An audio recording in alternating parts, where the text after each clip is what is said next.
A German semi-truck pays roughly 70 cents for every mile it drives on the Autobahn. The same truck running the same route in America pays $550 for the entire year. A long-haul rig covering 100,000 miles in Germany hands over $70,000 in tolls.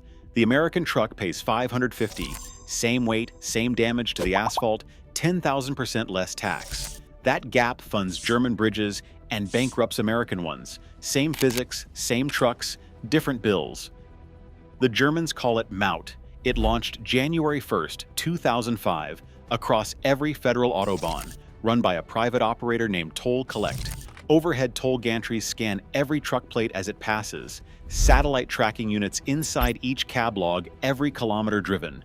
Every truck, every kilometer, every euro is logged by the satellite system the moment a rig crosses the German border. The monthly bill arrives by mail. Every 5-axle rig, every Mercedes hauler, every Scania flatbed running between Hamburg and Munich pays for the asphalt under its tires. The trucking lobby fought it in Berlin. The German parliament refused to back down. Hit subscribe to follow the gap from here. What comes next is the math every American driver pays for at the gas pump. The Maut formula stacks 4 layers. Weight class first. Trucks under 7.5 tons drove the Autobahn for free until July 2024. Above that threshold, the rate climbs by axle count and gross tonnage. A standard 40-ton 5-axle hauler sits in the heaviest band. Emission class second. Older Euro 3 diesels pay a penalty rate. Newer Euro 6 trucks earn a discount at the gantry. The Toll Collect transponder mounted in every cab tells the system which truck is which. Carbon dioxide surcharge third. Germany added it December 1st, 2023. 200 euros per ton of carbon dioxide emitted. That change drove the per-mile rate to around 70 cents on a heavy hauler. The Maut bill for a long-haul fleet doubled almost overnight. Distance fourth. Every kilometer driven on a federal Autobahn or major federal road counts toward the bill. The system charges by satellite GPS inside the truck. There is no toll booth. There is no payment gate. The truck drives. The bill calculates itself. A 40-ton truck rolling 400 kilometers from Frankfurt to Berlin pays around 320 euros in tolls for that single trip. Multiply that across a fleet of 100 trucks. Multiply that across a year of operations. The numbers stack into the billions. A weekly Hamburg to Vienna run racks up roughly 800 euros in tolls per truck. A daily Berlin courier circuit through Brandenburg adds 200 more. The bill multiplies by every truck in the fleet and every shift driven. In 2024, MAUT generated almost 13 billion euros from German truck operators. Federal law splits the revenue. Half flows into federal road and bridge maintenance, around 6.5 billion euros every year. The other half funds the German rail network. None of it diverts into the general budget. Every euro of every truck mile gets reinvested in the transportation network. Now, America.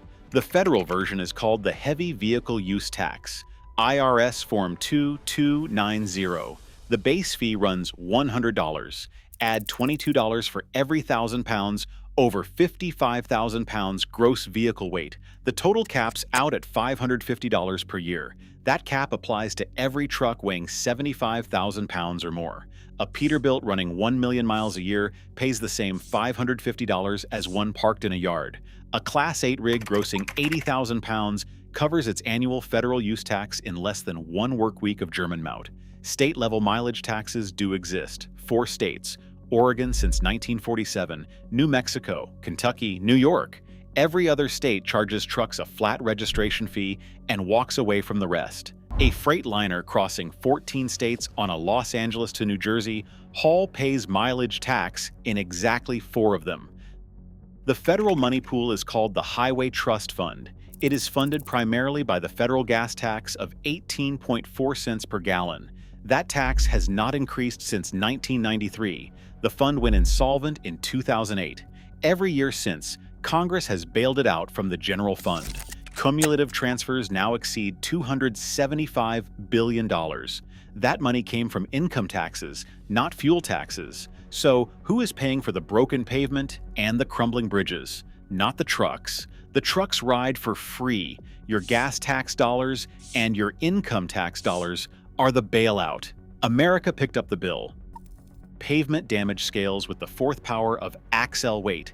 That principle comes from the AASHTO road test of 1960. Double the weight on an axle, multiply road wear by 16. A fully loaded 18-wheeler running at 80,000 pounds gross does roughly the same damage to the asphalt as 40,000 passenger cars. 40,000 cars equal one truck. Germany prices that physics into MAUT. The heaviest trucks pay the highest per kilometer rate. Heavier axle weight, higher emission class, larger bill. The pavement under the truck pays for itself. America does not. The $550 federal CAPE means the heaviest possible Class 8 rig covers about half a cent per mile in federal use tax. The rest of the bill falls on passenger drivers through the gas tax at the pump. Every Toyota Camry filling up in Ohio is subsidizing the diesel rig running next to it on Interstate 70. The damage is not balanced by the payment. The asphalt fails. Bridges land on the federal red list every inspection cycle. Rural state highways crack and stay cracked through every winter freeze. Why does America keep this loophole open? Money in Washington. The American Trucking Associations and aligned political action committees spent $14.2 million on federal lobbying in 2023. A 2017 federal proposal to add a per-mile heavy vehicle fee died in committee. Connecticut tried it in 2019. The proposal collapsed under industry pressure before reaching a final vote. The trucking lobby killed it. Every state-level version, every federal version, every per-mile proposal buried at the Capitol. Germany makes them pay. America refuses. That funding gap is also why German Autobahn pavement looks new and American Interstate 80 looks like the surface of the moon. The next video runs the side-by-side. Subscribe before that comparison drops next.